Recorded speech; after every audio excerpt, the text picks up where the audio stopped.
Tales to Terrify. Welcome to Tales to Terrify, part of the District of Wonders network, featuring Starship Sofa, Crime City Central, and Protecting Project Pulp. Everyone has a story in the District of Wonders. Come and find yours. Good evening, children of the night. Welcome.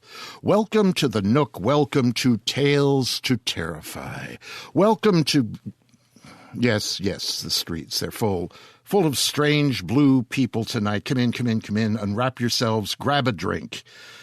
It is blue and crazy out there. It is that season, yes, baseball season. And the Chicago Cubs, who live just a few hundred yards north of here, well, look, let me finish the welcome. Yes, I'm Lawrence Santoro, your host for these weekly gatherings here in the flickering darkness. So get comfortable, grab a chum, have something warm to sip, something pleasant to nibble, and settle in. Now, it is already baseball crazy out in the streets. I apologize for that, but for the next 6 months, another reason why I do not like spring and summer and the leading edge of fall, we will have hordes of marauding suburbanites and packs of vicious frat boys, and given time and a degree, the middle management zombies into which the frat boys inevitably morph, on the move and in our hood. The aforementioned wandering, marauding, morphing mob will snarl and snap at passers-by. At one another they will dice the death by shuffling in the streets among the cars, the cabs, the buses, and camera crews. They will litter, puke, and micturate on the stoop you have just stood upon to ring the bell and await my welcome here to the Nook. Then they will evaporate. Go home to the places without pavements that surround the city, and they will shake their neckless heads and complain bitterly about the dirt and the unfriendliness of Chicago. And tonight, dear children of the night, tonight, there wasn't even a home game, just fans making a trial run, packing the dozens of yawning baseball brothels here on Clark Street, waiting, drinking and waiting and howling. Yes, next Friday, though, next Friday. No rehearsal. There will be a home game. It's an afternoon stand, so the mob will be well oiled by your arrival time. Be prepared. The creatures of summer will wander the streets long after Wrigley's lights have gone out, following whatever degree of loss the Cubs will have experienced that day, and the gates will be chained and locked until the next day, when the team again shuffles onto the field armed with bats of ash and leather-clad throwing objects in their paws. And so it goes all season. Now, well, it is spring. The image I've posted on the home site, it's from a story in Bill Gaines' wonderful Haunt of Fear comics. Haunt of Fear number 19, in fact. Gaines' EC comics were probably my favorite funny books, as my grandfather called them. The story shown is by Jack Davis and Al Feldstein and is called Foul Play. Foul Play was one of the stories that drove Dr. Frederick Wortham into an anti-comic froth way back then. It even came to the attention of the U.S. Senate Subcommittee on Juvenile Delinquency, which starred coonskin hat-wearing Senator Estes Kefauver of Tennessee. Well, Wortham got a book out of his professional snit, and that book, The Seduction of the Innocents, ruined comic books for everyone. And, of course, Kefauver gained national attention and a nod for the vice presidency when Adlai Stevenson fronted the Democratic ticket against Dwight D. Eisenhower and Richard Nixon. So, you see, baseball, no good for you. Well, enough of that. You'll soon think there's a theme to this evening's gathering. There isn't. But our first tale of the night is a sweet little effort from Mr. David D. Levine, and it ties not to baseball, but to comic book lore, about which I offer the disclaimer I am no expert and know only the barest of essentials. But first things first, I met David Levine at the recent World Fantasy Convention in Toronto. He was part of a panel that kicked off editor John Joseph Adams' anthology, The Mad Scientist's Guide to World Domination, a collection which I recommend heartily, by the way. Normally, when I go to conventions, I attend very few panels, but the title snagged me. And at this overflowing gathering, David read the story he is about to read for you here. Immediately after, I zipped over to him and asked if we could have it for Tales to Terrify. I'll tell you more later, but just to remind you, it is through Mr. Adams' generosity that we had Laird Barron's monumental Frontier Death Song last year. And it is through his and David's generosity that tonight we feature the following tale from The Mad Scientist's Guide to World Domination. Here is David's Letter to the Editor.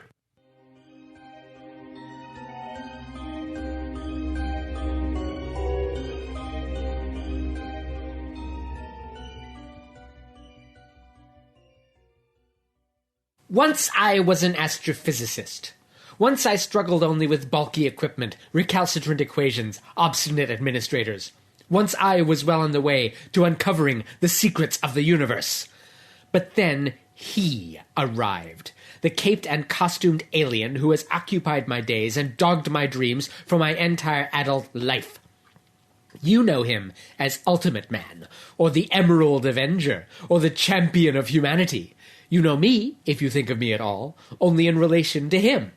Dr. Talon, Ultimate Man's constant foe and implacable adversary. Or perhaps to you I am Dr. Talon, mad scientist, or Dr. Talon, criminal genius. But though I do not deny that some components of my actions have been against the law, I know that history will eventually exonerate me. Everything I have done, you see, I have done to save the world. In real life, the most important moments in science are not greeted by the exclamation, Eureka! But by a puzzled frown and the words, That's funny. So it was with me. I soon tracked the anomalous energy signature that had spoiled my radio observations of the Eagle Nebula to a humble dairy farm in Wisconsin, and then to a single point source. A point source that moved and grew and behaved in a most unusual way. Intrigued, I studied the phenomenon as it developed. Despite its humanoid appearance, I soon ascertained that it was in fact an extraterrestrial energy matrix with a human shape. Not even alive in the conventional sense, more like a standing wave of solar energy. By the time the media finally managed to notice a flying man in a gaudy green and gold costume zipping hither and yon over the city, over 20 years later, I had already verified, identified, and analyzed this extraterrestrial and determined that he was a threat. The rest of my career, of my life, has been devoted to this threat's amelioration. My personal relationship with Ultimate Man began with the famous incident in which my right hand was severed above the wrist. I won't go into details about this unfortunate episode, except to say that the primary reason it is significant to me is not simply the physical pain it caused me, nor is it the psychological pain resulting from the cruel nickname with which I have been saddled by the media based upon the appearance of the eminently practical prosthesis I designed to replace my missing appendage. Rather, it was the data that I gathered about Ultimate Man during the incident, which proved beyond question that my hypothesis about him was in fact correct. It was shortly after the completion of my analysis of this data that I began performing the series of actions which have been described with wearisome hyperbole as a criminal career without precedent in history, but which, as I said above, were necessary in order to save the world. I know that you will not believe this assertion, choosing instead to accept the conventional narrative that I have done what I have done because of an irrational personal hatred for the alien being known as Ultimate Man, who is, by the way, an illegal immigrant. He arrived here without papers and resides in this country under a false identity. But, as any thoughtful consumer of today's media knows, it is the frame in which the facts are considered, rather than the facts themselves, that determines their emotional content and the impression the viewer carries away. Rather than, "Mad genius threatens crowd with heat ray," for example, what would you think if you read the headline, "Philanthropic Inventor Staves Off Global Destruction"? You may scoff, but I can prove my position is well-founded. Let me begin by pointing out something that you might even have noticed yourself. Ultimate Man's power is growing. Over the years, he has gone from leaping tall buildings in a single bound to outright flight, from traveling faster than a speeding bullet to exceeding the speed of light, from being so tough that nothing less than a bursting bomb could penetrate his skin to withstanding the force of an atomic blast or the interior of the sun. Additional unrelated powers have also appeared with time, some of them quite ludicrous. If you had been paying attention, you would have noticed that these increases in his power were most significant in the first few decades of his career, and have leveled off since then. And if you had been paying attention, and were as intelligent as I, you would have realized that this was a very, very fortunate turn of events. Why? Consider for a moment the energy required to accelerate the body the size of a human being to the transonic velocities Ultimate Man has been observed to attain. Consider the energy required to raise the locomotives, steamships, and even entire buildings he has been observed to lift. The energy required to crush coal into diamonds, perform detailed X-ray analysis on the contents of a person's pockets at a distance, or melt steel with a glance. If you are incapable of performing the math, I hope that you will believe me when I tell you that the energy Ultimate Man expends in a single typical day is far in excess of the annual electrical production capacity of the entire United States. Now, consider what would occur if the energy level implied by those feats exceeded this phase-space limit of an extraterrestrial humanoid standing wave. I recognize that this last calculation depends on some unverifiable assumptions about the specific parameters of Ultimate Man's alien waveform, but my observations and my calculations have demonstrated beyond the possibility of contradiction that such a limit must exist, and furthermore that it must be well below the energy level which would have been attained by now if his power had continued to increase at the pace of his earliest years. And if that limit should ever be exceeded, even momentarily, the energy would be released in a single burst. The exact impact of such an energy release depends on its position and circumstances, but its magnitude is greater than anything seen on this planet since the formation of the solar system. If it should occur, for example, over land at an altitude of, say, 10 kilometers, the energy is certainly sufficient to crack the Earth's crust, blow half its atmosphere into space, shift its orbit, and render the planet incapable of supporting any form of life more complex than a paramecium. So why, you might ask yourself, again, if you had been paying attention, did Ultimate Man's increase in powers level off? Could it, perhaps, have been a consequence of the energy he was expending while battling the nefarious schemes of a certain master criminal? Could those schemes, perhaps, have been carefully designed to absorb as much of his energy as possible without killing him? Yes, I have carefully avoided killing or permanently disabling my adversary. I'm not blind or stupid. His accomplishments during natural disasters alone, never mind the many times he has defended the Earth from extraterrestrial enemies, demonstrate to even the least perceptive observer that he must be allowed to continue in action, despite the long-term threat he would pose if not controlled. At this point, you are no doubt rolling your eyes, if indeed you are still listening at all, at my naivete for believing that anyone would believe the assertion of a known evil genius that the champion of humanity is actually its greatest threat. Isn't it more likely, you may ask, that this is part of some nefarious scheme? If this threat had any basis in reality, wouldn't I have gone public long ago to clear my name and gain allies in my long battle to keep Ultimate Man's power under control? The two questions answer each other. I have been unable to come forward before now, because no one would have believed me. It all comes back to framing. When Ultimate Man himself believes I harbor an intense personal hatred for him, and the major media outlets are predominantly staffed by personal friends of his, any communication on my part is interpreted in terms of that frame, and is interpreted as a ruse, a hoax, or just an attempt to grab attention. The same frame has prevented my theories from being accepted by the scientific establishment. I must assign some of the blame to myself. In the early years, uncertain of the validity of my hypothesis, and yes, I must confess, still somewhat peeved about that early incident that deprived me of my hand, I worked tentatively, in secret, and in a way that could easily have been misinterpreted as intending deliberate harm to Ultimate Man and innocent bystanders. By the time I had confirmed my hypothesis and was prepared to announce it to the world, I had already been branded a mad scientist. Which brings us to this current communication. Why, you may ask, do I think this letter to the editor will be taken seriously, when my previous phone calls, broadsheets, and loudspeaker announcements from hovering dirigibles have been dismissed as the ravings of a brilliant but deranged madman? Evidence. Incontrovertible and unbiased evidence. At the same time this recording was released to the press, all of the data, analysis, and conclusions I have gathered on the alien known as Ultimate Man were published on the World Wide Web. You can see it right now at the URL at the end of this recording, as well as several redundant locations which can be located with a simple Google search. It includes all of the raw data, all of my steps in the development of my theory, complete with every blind alley, misstep, and error, and details of every action I have taken to test the theory and put it into practice.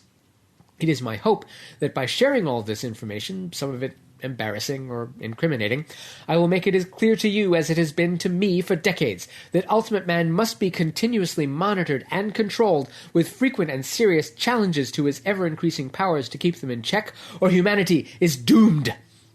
My files also include pointers to physical evidence, including the exact locations of my various secret laboratories, where you will find specialized instruments and devices which I have used to both monitor and challenge Ultimate Man. I recognize that many people, including Ultimate Man himself and many of my criminal associates, will immediately attempt to take exclusive control of these devices. However, by making their locations and the data behind their creation simultaneously available to the public, I expect that any advantage gained by such control will be short-lived. But why am I releasing this information now, after so many decades of secrecy? The answer is that my circumstances have changed. My occupation, this career that has been thrust upon me by circumstance, is by no means easy or safe. Even though Ultimate Man, for all that he endangers the planet by his very existence, would never voluntarily hurt me, the same cannot be said for the less sophisticated members of the law enforcement community, nor for my criminal rivals, nor for the unplanned side effects of my own actions. Though I have so far evaded every bomb, missile, and collapsing secret laboratory sent my way, it seems that I have failed to dodge one bullet. One too small to be seen. It turns out that long-term exposure to certain extraterrestrial radioactive materials was not as harmless to Earth life as I had thought. To be blunt, I am afflicted with aggressive late-stage leukemia. As I record this, I will be dead within 6 months. If you are hearing it, I am dead already. And with my death, the release of my theories and the supporting data becomes not only possible, but necessary. Naturally, you will suspect a hoax. Please do visit the URL at the end of this recording and check out the resources there for yourself, which include several different third-party verifications of my demise. If you are hearing this, you can be certain that my passing has been noted, confirmed, and verified by numerous automated systems and trusted colleagues, and that I am truly and irretrievably dead. And even though, in my line of work, death is not always permanent, at the very least it seems to require some time to recover. And in that time, Ultimate Man's power could grow to planet-shattering levels. Therefore, now that I am gone, I ask that you, yes, you, the person hearing this letter on the internet, or reading it in any of over 600 daily newspapers around the world, take up my tools and my cause. Challenge Ultimate Man. Dissipate his power. Prevent global disaster. I know that most of my listeners will not heed this request. Your daily life is already too full. You feel you lack the necessary expertise. You wish to avoid the consequences of such action. Having faced those consequences myself, I cannot impugn your reluctance.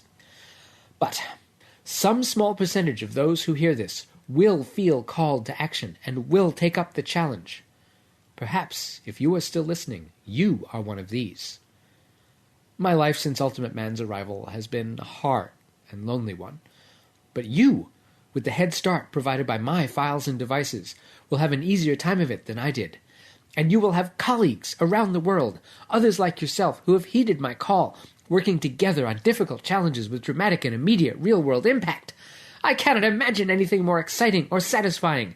It is, in effect, the biggest and most important open-source project in history. I have been labeled a mad scientist. I rebelled against this label at first, then eventually learned to wear it with pride. Now I pass it along to you, to share with your peers. You are the mad scientist now. Go forth and save the world! For more information, please see tinyurl.com/Dr. Talon. That's tinyurl.com/DrTalon.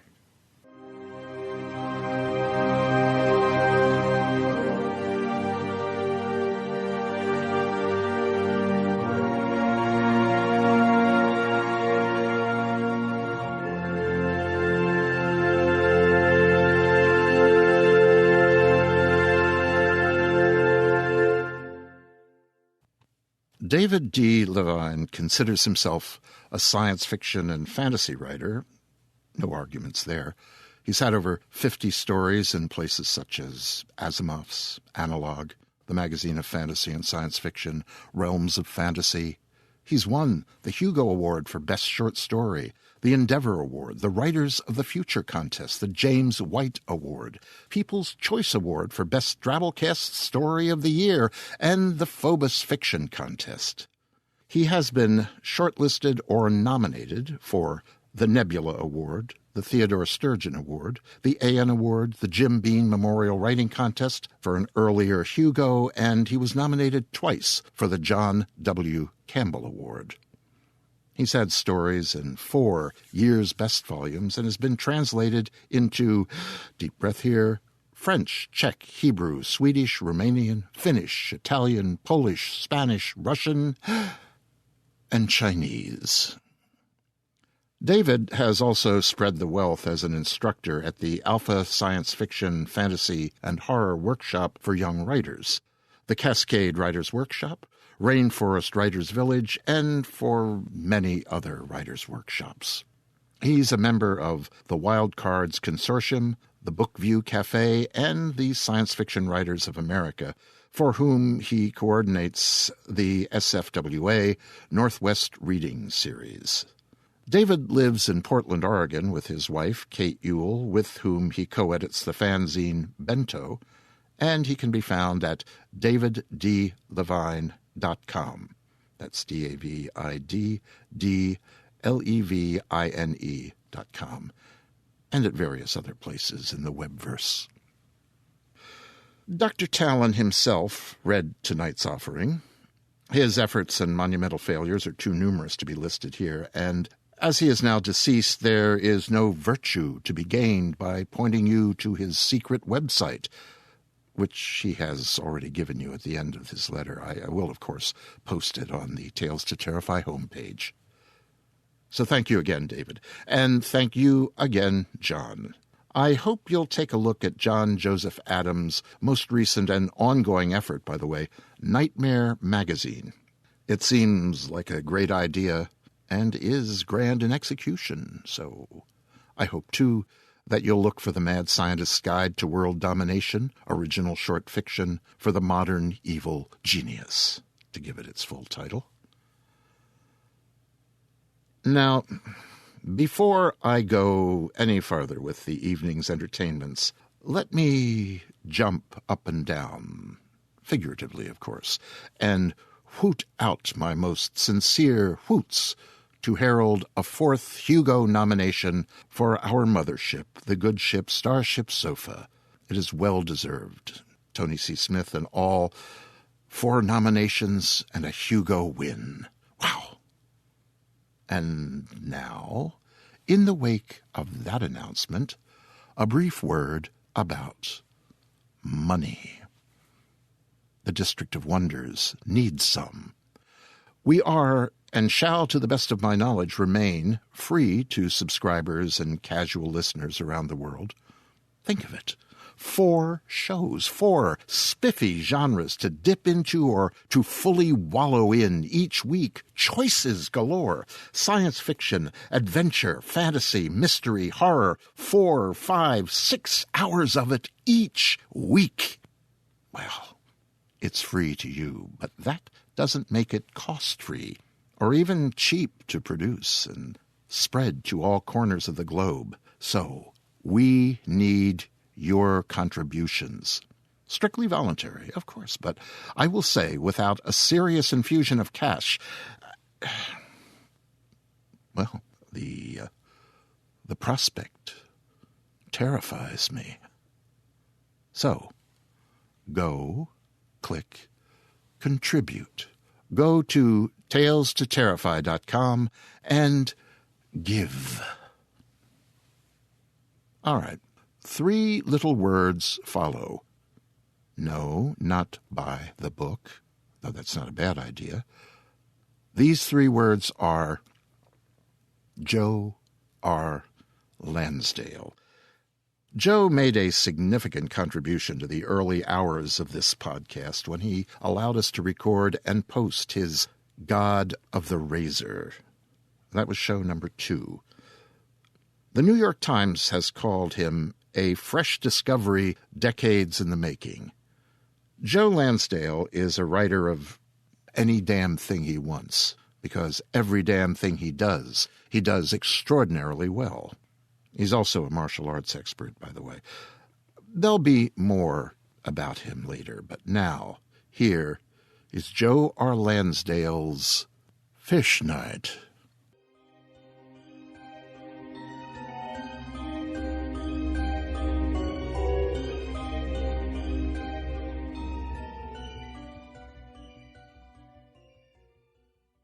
It was a bleached bone afternoon, with a cloudless sky and a monstrous sun. The air trembled like a mass of gelatinous ectoplasm. No wind blew. Through the swelter came a worn black Plymouth, coughing and belching white smoke from beneath its hood.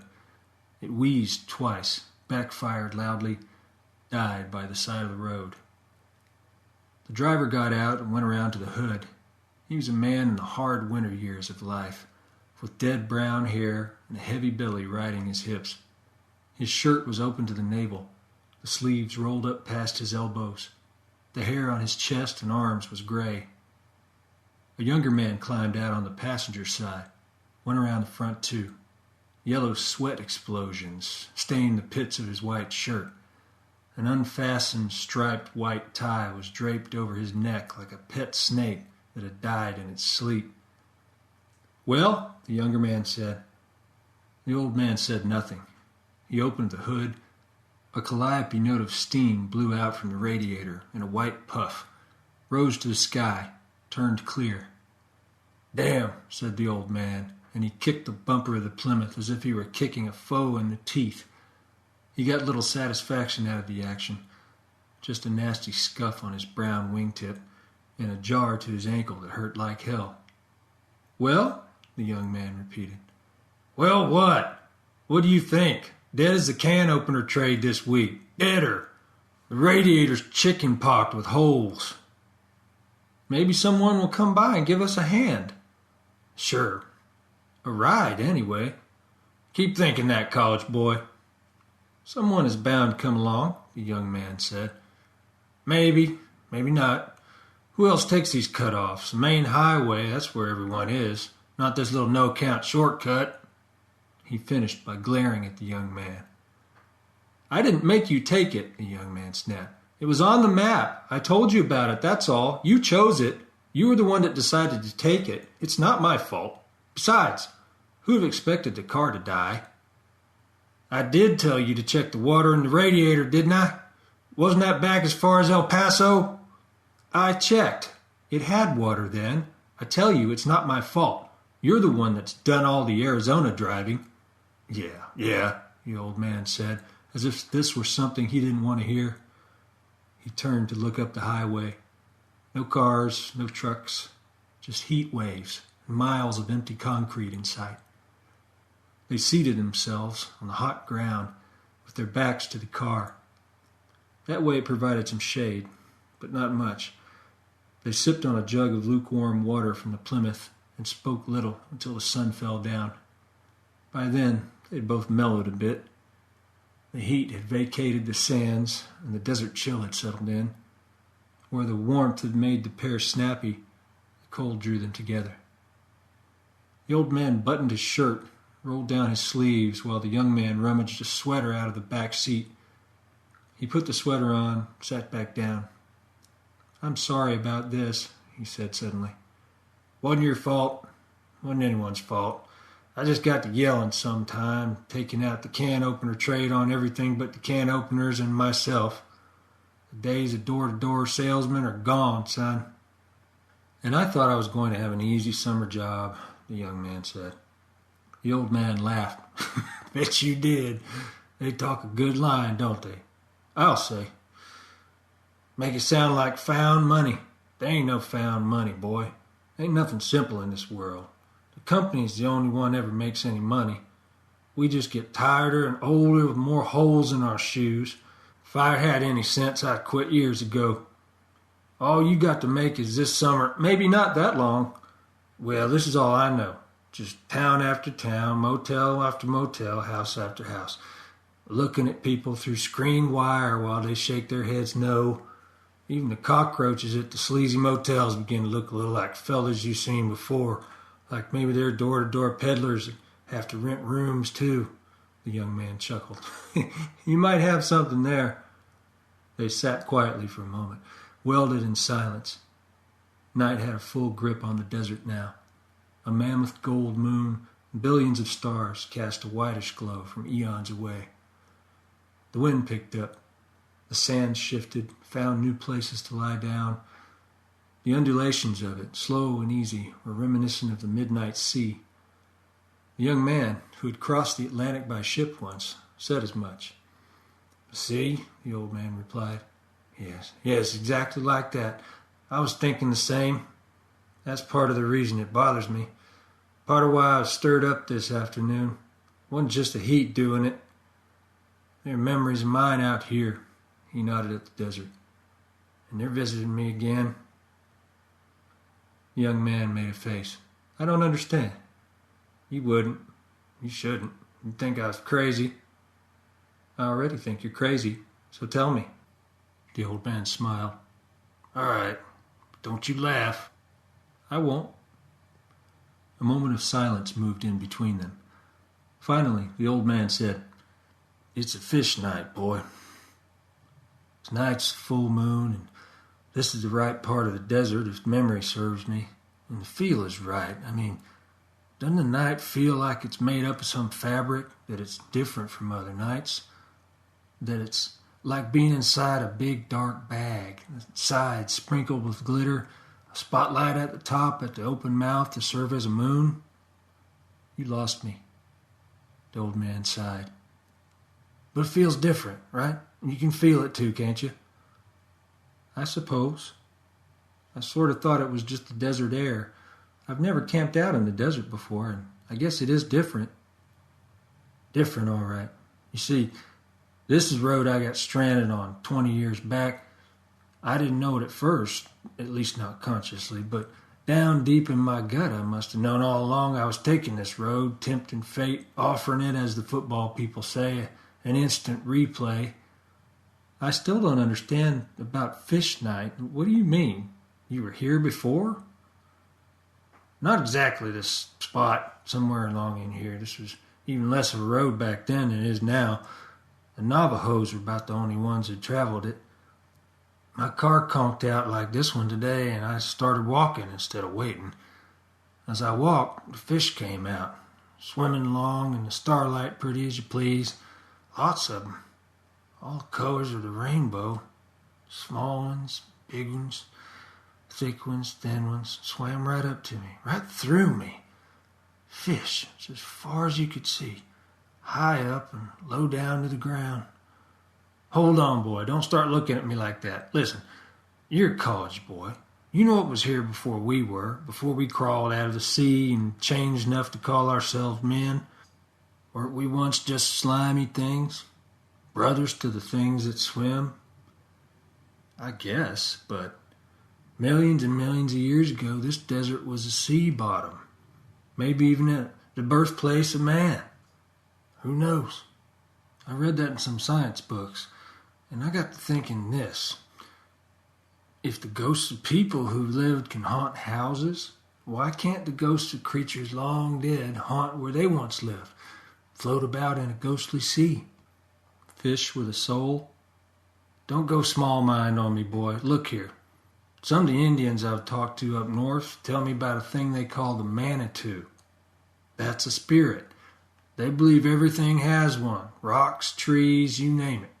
Even if the rock wears to dust or the tree gets cut to timber, the Manitou of it is still around. And why can't you see these fish all the time? Why can't we see ghosts all the time? Why do some of us never see them? Time's not right, that's why.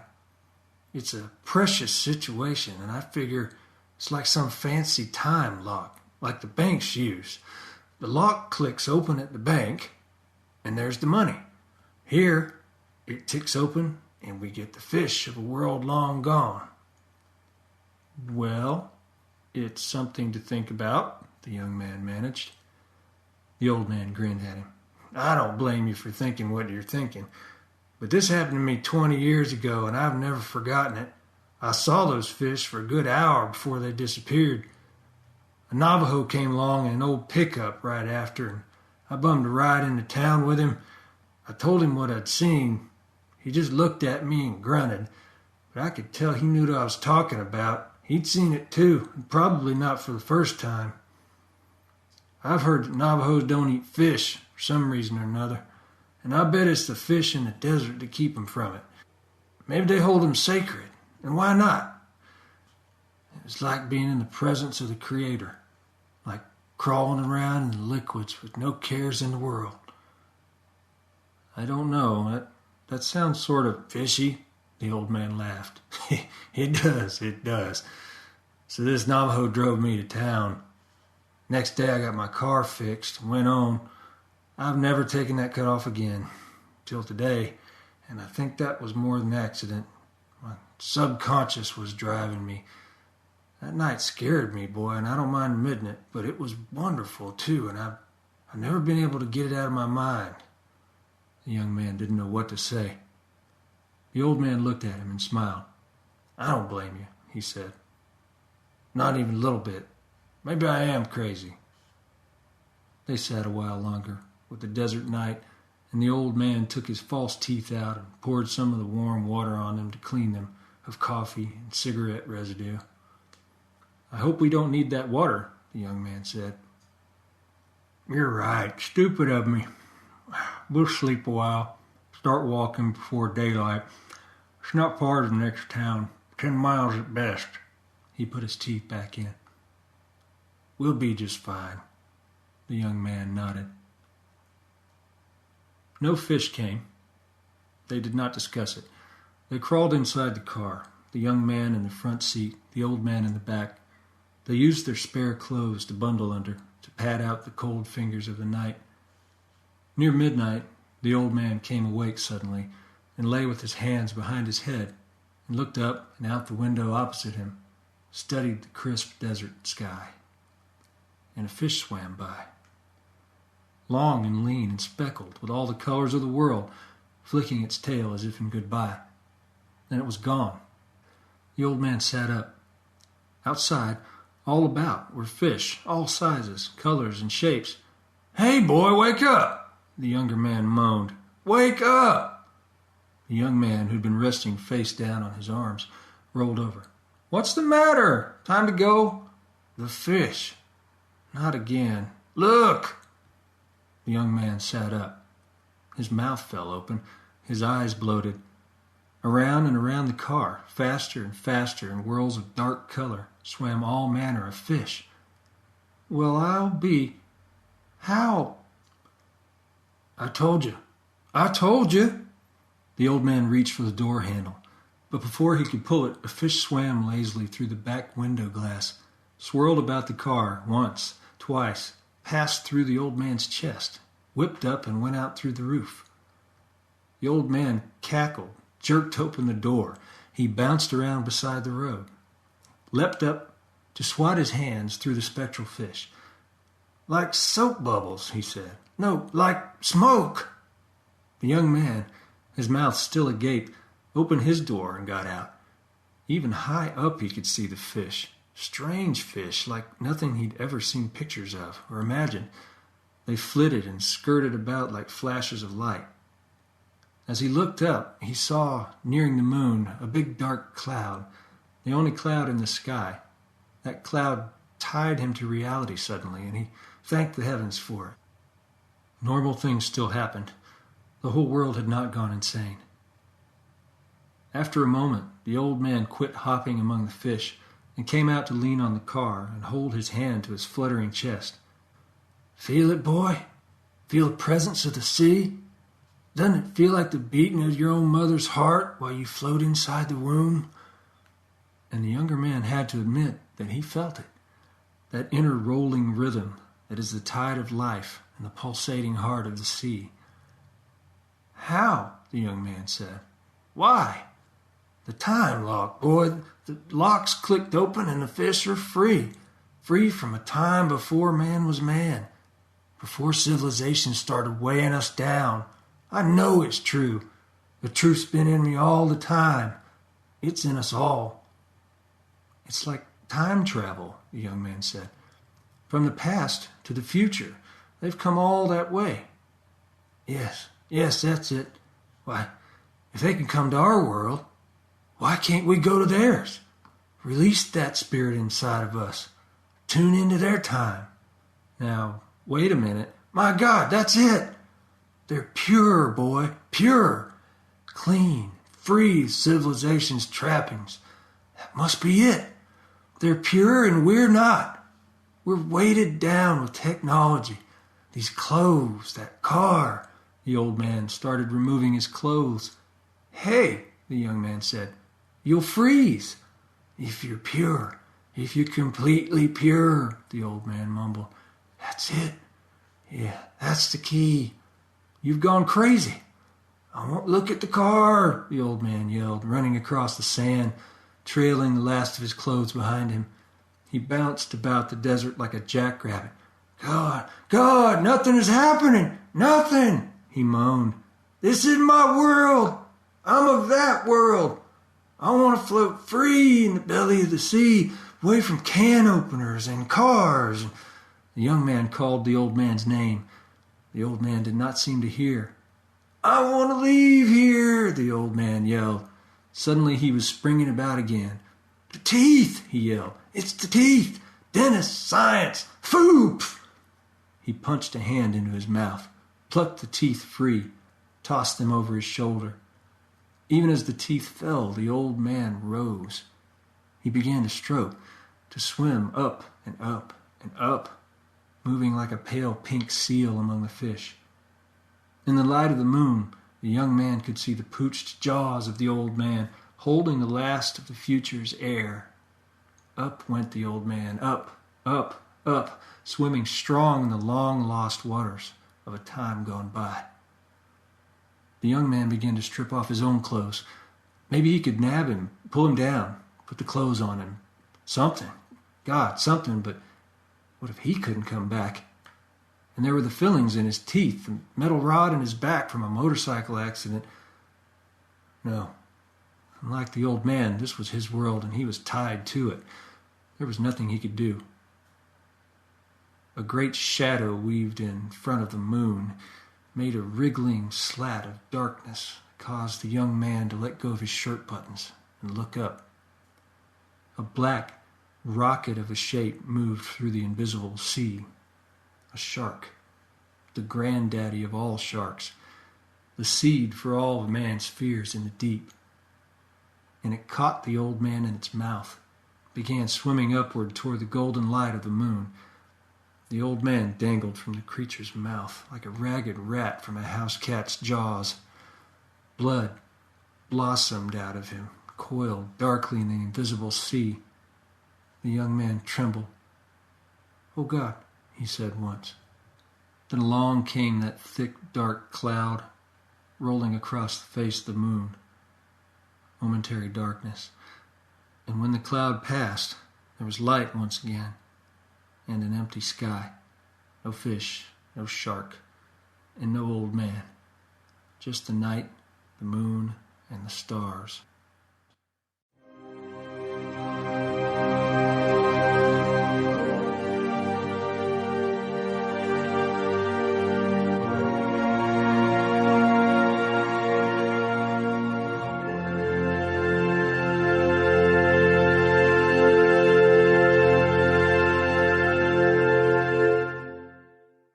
Thanks again, Joe. You know, I always find Joe's characters to be so truly, terribly true. They always feel so connected to the world around them. Every part of their world is always something both familiar and foreign, as familiar as a rusted-out Plymouth and as foreign as a ghost fish in a prehistoric night. But it all seems to hook together and rings true in our heads and in our hearts. Oh, well, that's enough of me. Joe Richard Lansdale was born in Gladewater, Texas, a few heartbeats shy of Halloween 1951. He writes novels, stories, Western horror, science fiction, mystery, suspense. He's done comics and Batman, the animated series on television and on disc. He's had work adapted for the screen, to wit, Bubba Hotep, perhaps my favorite evil mummy film of all time, and absolutely my favorite Elvis is Alive film. So, may I suggest his monumentally epic tale of teen hormones, dinosaurs, and alternate reality, The Drive-In. It's a series of novels. Once you've read it, you will not forget it. Joe has won the British Fantasy Award, the Grinsani Cavour Prize for Literature, the American Horror Award, the Edgar Award, and 8, count them, 8 Bram Stoker Awards. And in 2007, he received the World Horror Convention Grand Master Award. Joe is probably best known for his Hap and Leonard series of novels, Mucho Mojo, Savage Season, Bad Chili, a batch more. I think there are 9 of them in total. They feature 2 unlikely friends, Hap Collins and Leonard Pine, who live in the fictional town of Laborde in East Texas. Hap and Leonard solve a variety of often very unpleasant crimes. I say they're unlikely friends. Hap is a white working-class laborer in his mid-40s who once protested against the war in Vietnam, and Leonard is a gay black Vietnam vet. Anyway, Joe now lives in Nacogdoches, Texas, and is the writer-in-residence at Stephen F. Austin State University. He also teaches at his own Shenchuan Martial Arts School and is a member of both the United States and International Martial Arts Halls of Fame. And he is the father of actress and musician Casey Lansdale. Thanks again, Joe, for writing and letting us have Fish Night, which was read for us tonight by Stephen Thomas Howell, whom I used to introduce as a career military guy and who is now Mr. Stephen Thomas Howell. Steve is now back in the world, as we used to say during another war, and has completed his service to the United States. And while I thank him for that, I am glad to know he is at home, as safe as any of us can be. He says he's building a narration booth now. He's reacquainting himself with his wife and young sons, and we can look forward to hearing more from him. We like hearing him read, and who knows, we might even like hearing him read a tale or two of his own. He does that He's working on several writing projects as we speak and is currently trying to get into a master's writing program. So best wishes for it all, Stephen. And that will be that for tonight. A manly show, I think. Ghost fish, world domination, and thanks again to all. Thank you, Chicago Cubs, for getting me started. Thank you, Cher Eves, for all your work. Thank you, Tony C. Smith, for putting us up each week, and best wishes on the Hugo. Thank you, David, Joe, John, Steve, and thank you, all of you children of the night, all of you out there, for your donations to come, and, of course, for your weekly visits. So, I would have you be up and doing, bright, well, you know. Be off with you. And if going home takes you near the lake, watch out. No, you needn't watch out for the ghosts of Lake Bottom. There are ghosts abroad, but just the ghosts of so many lost pennant races and missed opportunities that abide around Wrigley Field. See, Wrigley Field, it's just a reminder to us all that life begins with joy and expectation and always ends in death and disappointment. Alas, so. Have a pleasant walk home, slip into bed, picture the flying fish of seas long gone, and let them wriggle you to sleep and into tonight's pleasant dreams.